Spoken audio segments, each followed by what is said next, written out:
I'm Effie Chow, and I have my doctorate in education, higher education, my master's in behavioral sciences and in communication. I'm a nurse, and I'm an acupuncturist as well as a Qigong grandmaster. So it's sort of combining all these things to be active in a holistic way, to live a holistic life.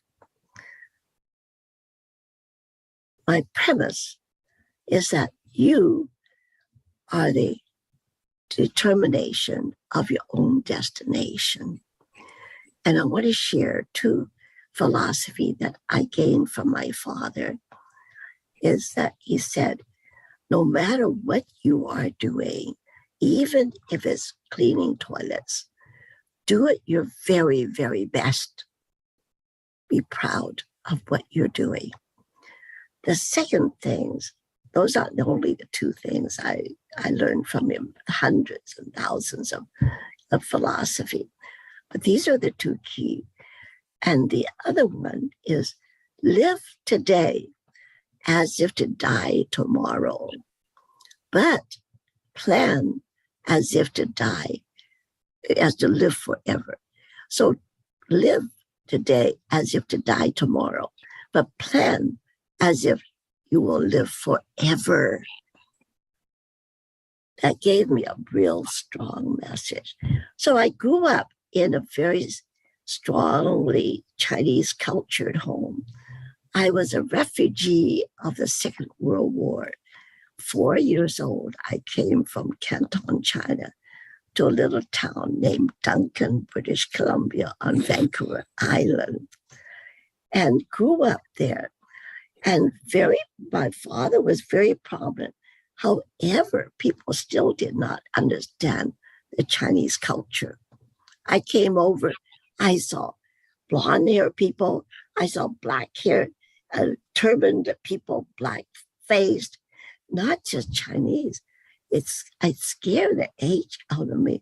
I hung on to my mama's leg. Oh, wow, I don't know anything about this. So it was a shock to me. And I didn't know how much of a shock until later years. I began to work with people who came from other countries, from China and other countries, and were new citizens of this country, and how much it took us emotionally and spiritually to adjust to a new vicinity.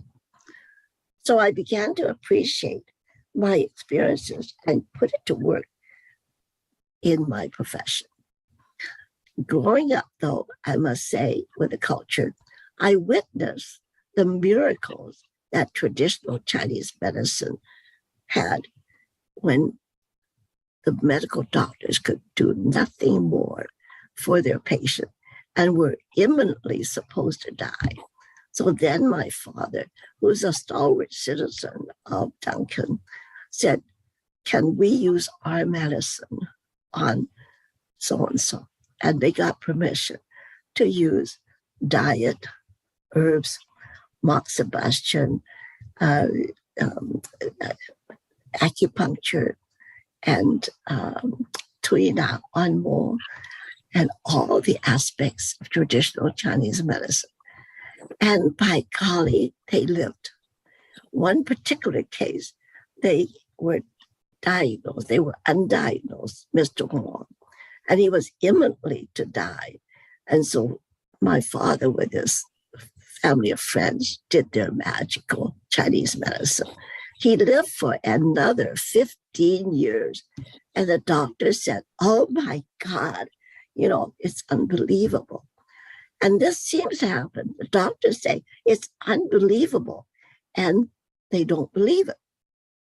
And yet here it is, the reality, a true case that is living another 15 years and then carrying on.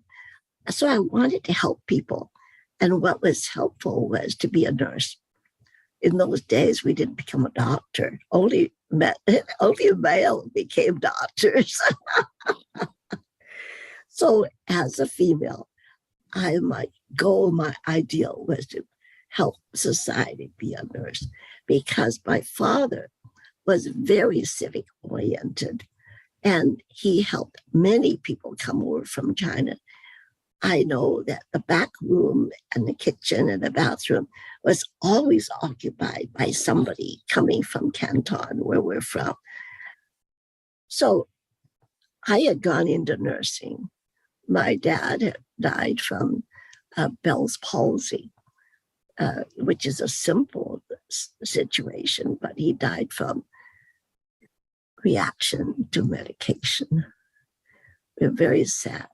And before that, I didn't know her, but my sister, older sister, had died from hair lip operation. She never survived. So there was two in our family that did medicine and died from medicine. And yet here I am a nurse because I wanted to help people. So in nursing, I discovered there was this revolving door concept. The patients never really got well and they came back in. Like I always remember asthma coming in every big occasion. And we heard his suffering breathing first. I get the suction and get everything ready, etc. Here comes Ike again. And then he died early. And we had many like this come in and out, revolving door concept, and died much too early. So I remembered our experience as a youth with Chinese medicine. And I thought, oh my God, this can't happen all the time. So I started to study officially Chinese medicine after my dad died and got my license in acupuncture and practiced Qigong, etc. And I began to incorporate this into my nursing duties and psychiatry. The nurse would write belligerent, refuse to eat, refuse medication, hostile, stay in the room, would refuse to socialize in the sunroom. And my writing would be so cooperation, smiling, and ate all of this dinner and took the medicine and socializing in the sunroom. And the doctor said, what is going on? Are you doing acupuncture on them? I said, no, I know that's illegal. So anyway, and it was illegal at that time.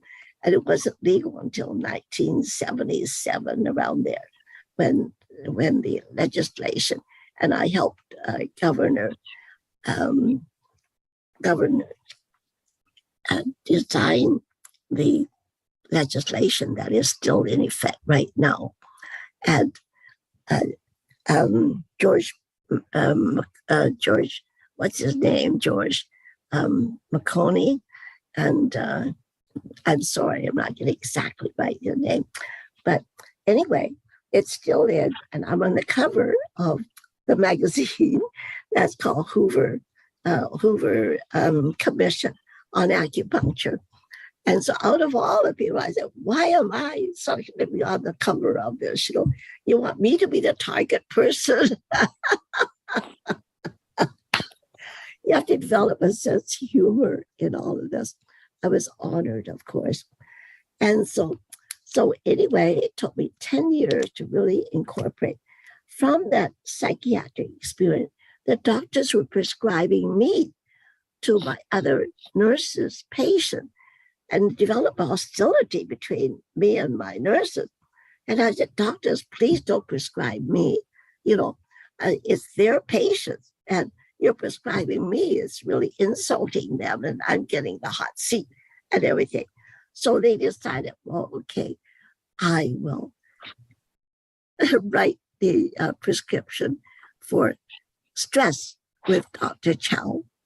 And I said, that's acceptable. And some of the nurses even learned, I taught some of the nurses how to use the Hoku point and the large intestine 11 point, and how to brush them so that they feel better, and just hold their hands and using the whole cool point, and relaxing and talking to them eyeball to eyeball, not just say, here's your medication and put the medication down, or here's your meal and put the meal down.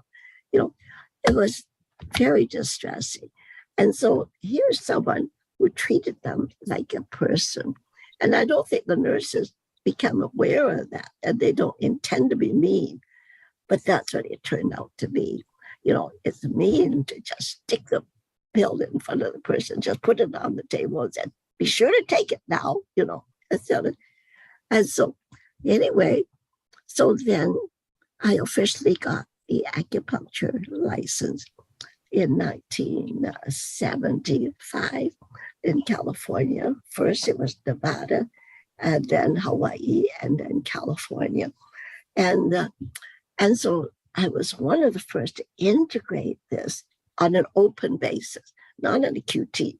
And so that is really rewarding, to say that you can integrate your own culture into a mainstream to help where nothing else could help. So anyway, at the same time, I became involved with policy matters. I was interested in administration and policy issues that helped to really make a difference in the whole system. And I guess that was part of my father's blood, that he was always active, even an air raid warden when the war was on and everything. And I told you about housing relatives and all that. So he was active until he died. And I guess I will be that until I die, be active.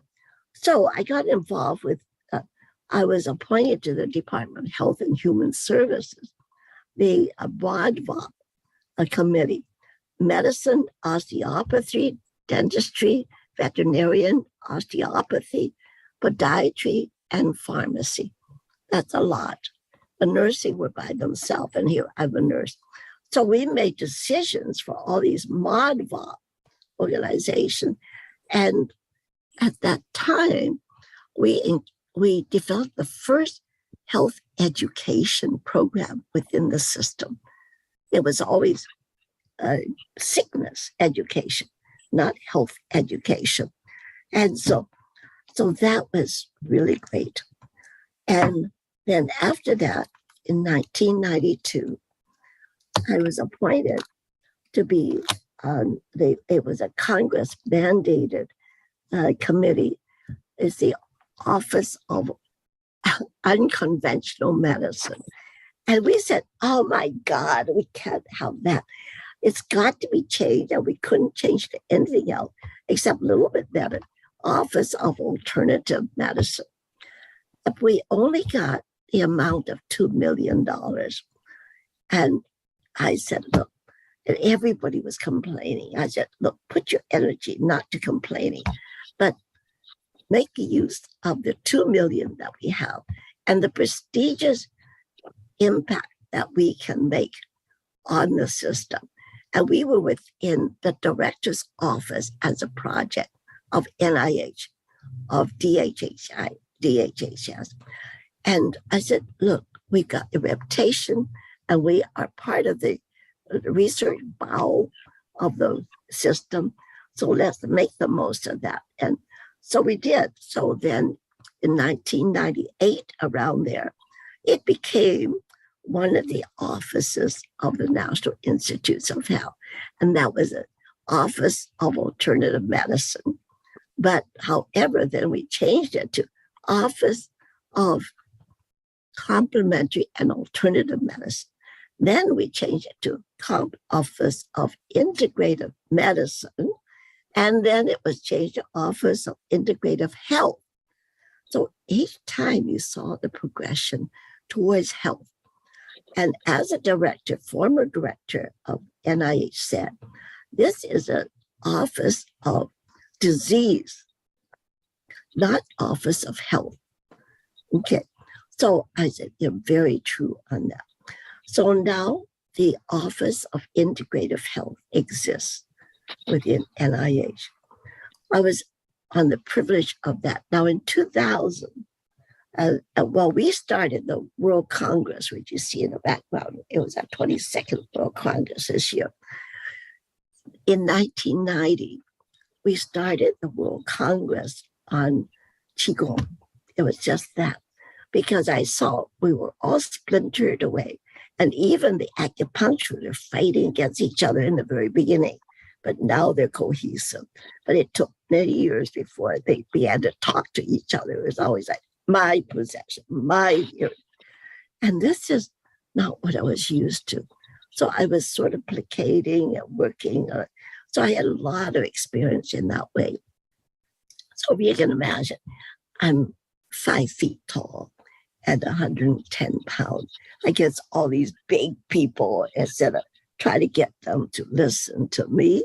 Oh, you bet. No, it's hard to do. Anyway, so President Clinton in 2000 had supported our World Congress when it started. He wrote us letters and things like that supporting our concept of the World Congress on Qigong, then expanded to Tai Chi, then expanded to traditional Chinese medicine. And today is World Congress on Qigong, Tai Chi, traditional Chinese medicine, and natural healing. So that means it takes over everything that is non-Western medicine and surgery.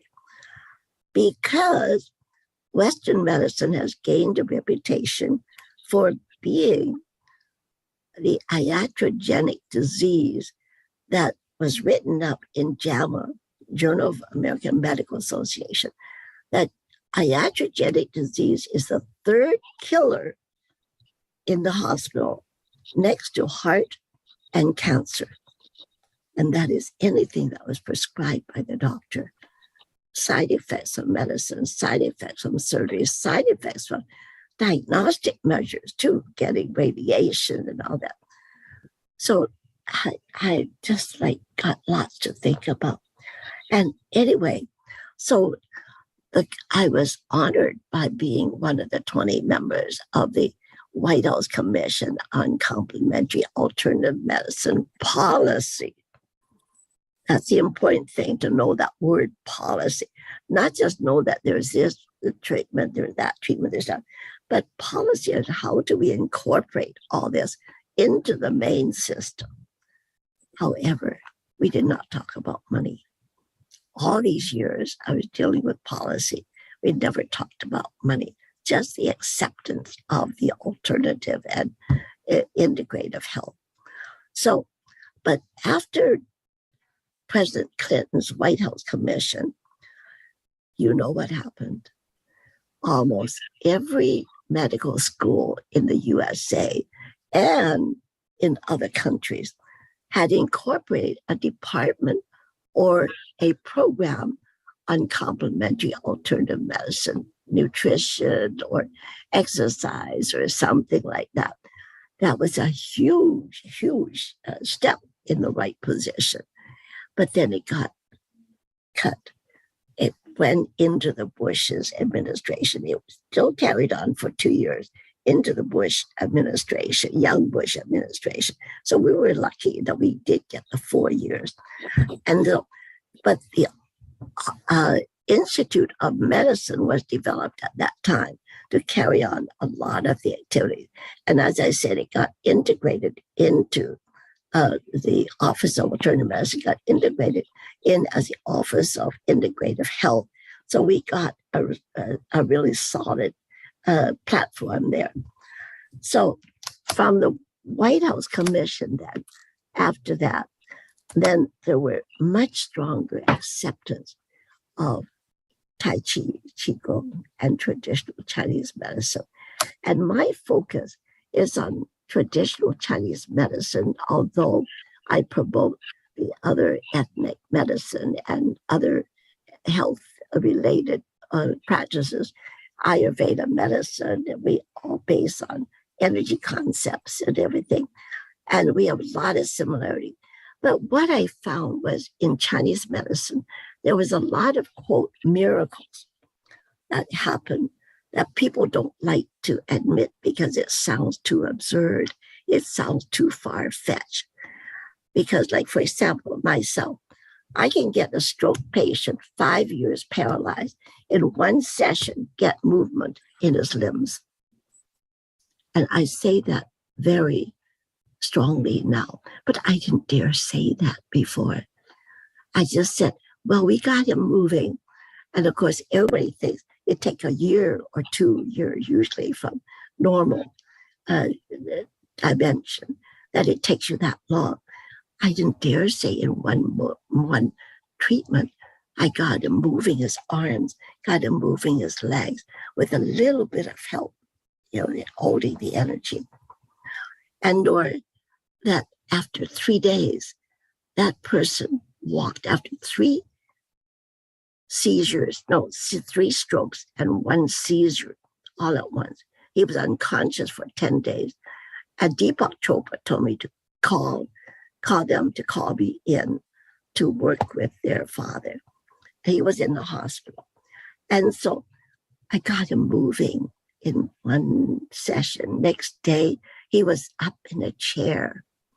And the next day, he was up walking 18 feet. Now, the doctors there kept saying, oh, what a marvel.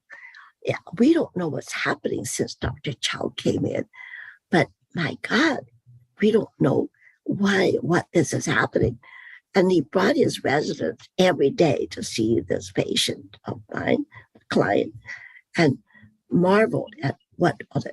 But because it wasn't a pill, they didn't recommend me to work with any of their many stroke patients that they had. Does that make sense at all to any of you? Yeah. But this is it. If you're not a pill, they don't put you out to the other. If I were a pill, they would right away, oh, let's try it with all our patients. They didn't try it with one patient. But the fellow lived for another 7 years, well, in the rehab hospital, a senior home. And then after, he was about 83 years old then. So that's a remarkable thing. And so he did well for about 7 years. He was about 90 years old. And he caught pneumonia and became chaotic and unconscious again, and etc. So Tom called me and said, Dr. Chow, can you please come and do another miracle for my father like you did 7 years ago? So I said, Tom, God gives us one miracle, and that's more than many people get. And I said, you have to appreciate that. And I said, but if you want me to come back in to do another miracle like I did 7 years ago, I have to say no. I said, but if you will have me come in and help him get better or to die with dignity instead of be chaotic and thrashing around it and semi-conscious and all that. I said, if you're willing for me to help him die well as well, accept that, I will come. She stopped short for about just 2 minutes. He says, Dr. Chow, please come. So by now he was at the Reed Hospital, not in the Indianapolis hospital that I saw him first. It was in the Reed Hospital. And so, okay, Tom, I will. Well, we got him mobilized and lucid, and he could recognize his wife, kissed his wife many, many times. And his grandson came in. He was the science director of a very conservative magazine, World News. And he came into the hospital. 3 days, he had wonderful, lucid interaction, recognized everybody, was joking and everything. But he didn't develop his cough reflex. And we knew that was a problem. So on the 3rd day, I noticed a change in color of his skin, and you can tell. How many of you can tell when people are dying? Their energy. I bet you a lot if you can. Well, I recognize that And his color was changing and he was quieted down, but he was still comfortable. I said, Bill, are you okay? He said, yes. And I said, all right, we're going to call the family in. We're going to call the family in. And what we did was, the family got around together and held hands. We called it the circle of love, the cheese circle of love.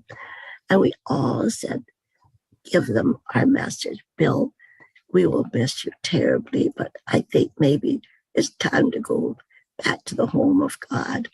And we said whatever each one felt like saying. And he was quiet and he was very peaceful. And within 2 hours, he died, with everybody very happy, very happy. None of this crying, sadness, and everything. And this is what I also do with many seriously ill patients. And the son, who was a writer for this science in World News, he said, Dr. Chow, will you please write down what we said, what you said? I said, look, at this point, we speak from our heart, and I can't write down what exactly I thought, etc. And I said, anytime you're caught in a situation like this, please just speak from your heart, and that will always be right. Okay. So we are still friends. The son, Tom, still donates every now and then to my nonprofit East-West Academy of Healing Arts, which was founded in the memory of my father, my wise father, Mr. War Singh Chow, our son War. And it's always in his memory. And I guess my commitment to helping and making changes came from the energy of my father. If you want to know what it is that inspires me. So when I get tripped up, and you get into pluses and minuses and everything, his energy comes through and bolsters me on and say, look, you got better things to do. And I then bolster my energy and continue on. And the gratification of everybody is so wonderful, absolutely wonderful, because I had some health challenges, very serious health challenges this last 2 years. And I was supposed to die within 1 to 8 months' time, possibly with leukemia, but I did not have leukemia. It was a blood disgrace. And everybody was meditating on me. And I want to mention 2 people. Daisy Lee, who was a very well-known master radiant lotus. She had set up in 2020, every Monday, a 5 p.m. Loving circle meditation. It was started for me, but right away I opened it up for other people who needed help and other people who would like to send energy. There's about 150 people now every week that meditate on either me or themselves or other people. It's just wonderful. And I must thank Daisy Lee for her devotion. And she's in Puerto Rico. And then also Master Chen Yi Lin of Spring Forest Qigong. And he has helped me every day for 2 months for half an hour. And that has brought me through the severe. I had trigeminal neuralgia, which is severe pain that's nonstop. I don't know whether any of you have had that or not, but it's just nonstop. And it's like, you can't eat, you can't talk, you can't sleep. And it's just horrible. Well, anyway, 2 surgeries did not work. And I was finally on Tegretol. And Master Chen Yi Lin worked with me every day for about 2 months. Then we went into 2 days a month, and then he went on his tour. Now, right now, we're not, all I know is we're connected by meditation. And it has moved me through. So I said to my doctor, I said, Dr. Donovan, you have predicted that I had only 3 months to 8 months to live. And that was over a year ago. I said, what is your prognosis now? And he laughed and looked at me. He said, Dr. Chow, you have overlived what my prediction was. So I don't dare say anything else. Just live the way you do and continue doing what you're doing. And so I said, well, it was almost the time of the Congress at that time. I said, well, it is the Congress that is really inspiring my life and really motivating me to live the best that I can. And all the people meditated on me. I know it's a collective consciousness that really helped me to move through this very critical stage. Like right now, I don't have pain. I have slight indications I might have pain. So I'm very, very conscious with people who have pain. And I'm very good with teaching people how to brush away their pain. Just brush away their pain. And some of my students are setting up business. Brush your pain away with Chow Qigong. And they have done it with people who have had 9 to 50 years neck pain from a car accident, and she's able to brush it away in 5 minutes, 95% of the time. So I said, how come you didn't do it totally? Oh, well, I thought that was enough. I said, no, if you're progressing, go to 100, aim for the highest amount. So the next day she went and brushed it and 100% better. And that's 4 years ago. And he's still very well.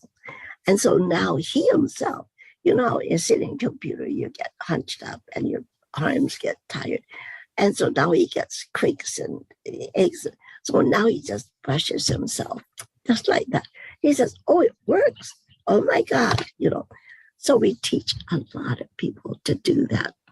And even with cancer, and even with very serious lethal condition, and hepatitis C, when they didn't have any treatment for it, John got healed with Chow Qigong. But he had to be diligent about practicing it. So the key is, I ask people, do you want to live or do you want to die?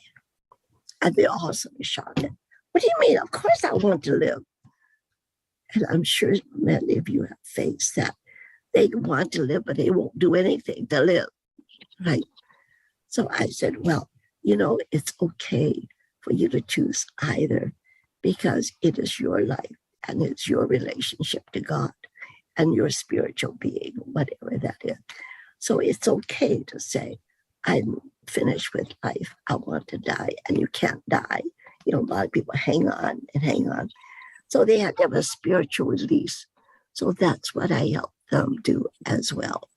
And I can give you many, many cases of this as well, all over the world. I've been in 25 hospitals under consultation throughout the world. And all this, what I'm telling you, is what inspires me to really try to make changes in the system, because we must have more than medicine and surgery.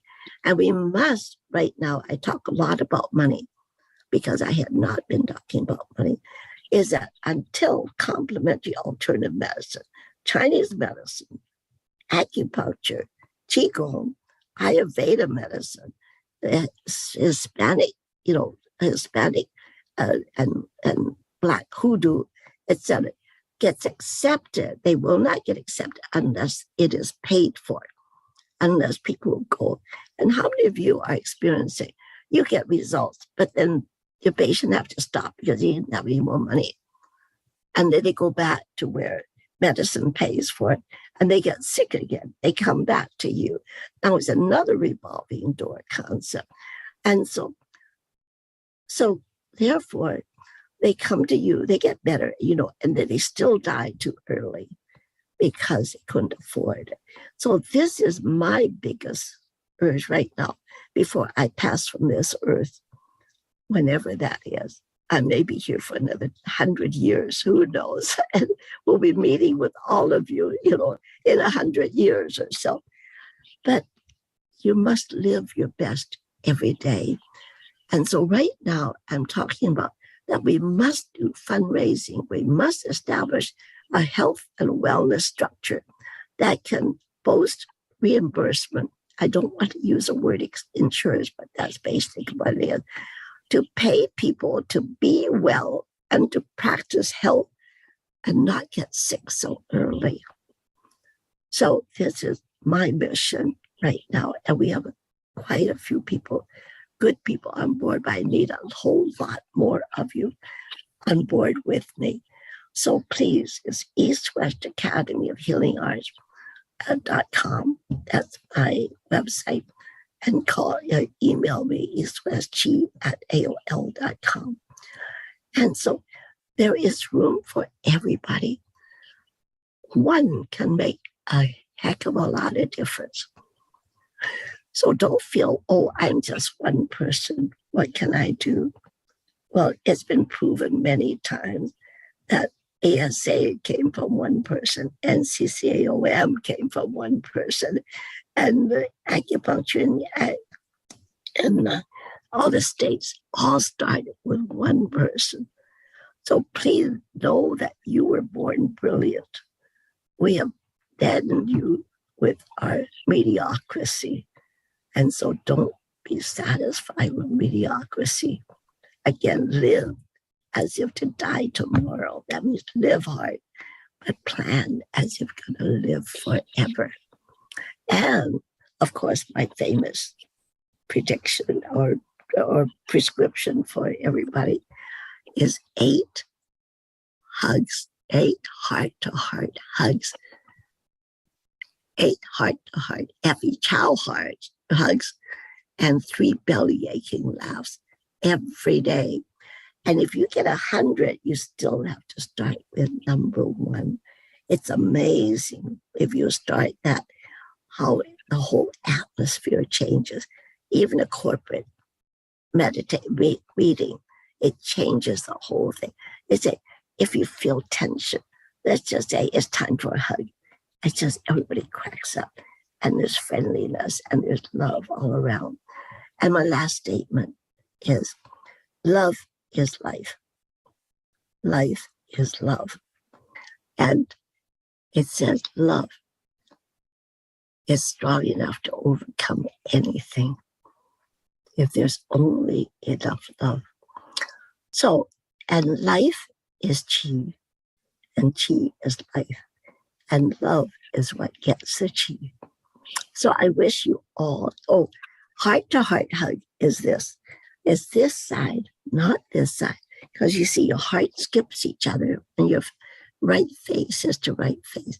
So it's left face and your heart meets each other, and you commit your heart, not missing your heart.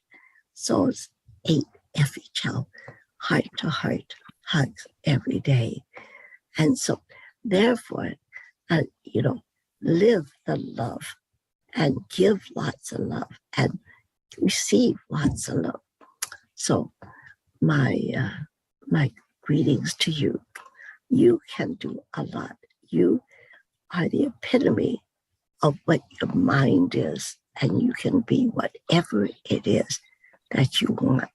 And I want to thank the people, Li Ming and Afua, for being such an anchor to ASA and CCAOM and helping to move things along and expedite things happening. And so there you have 2 models here, and I can keep saying other people model, etc. But I know you know a lot of them. So keep the good people in your stead. Always keep good people around you, not the bad people. Thank you so much. So if you can't give hugs, then virtually hug yourself. Hug yourself definitely and say, I love me.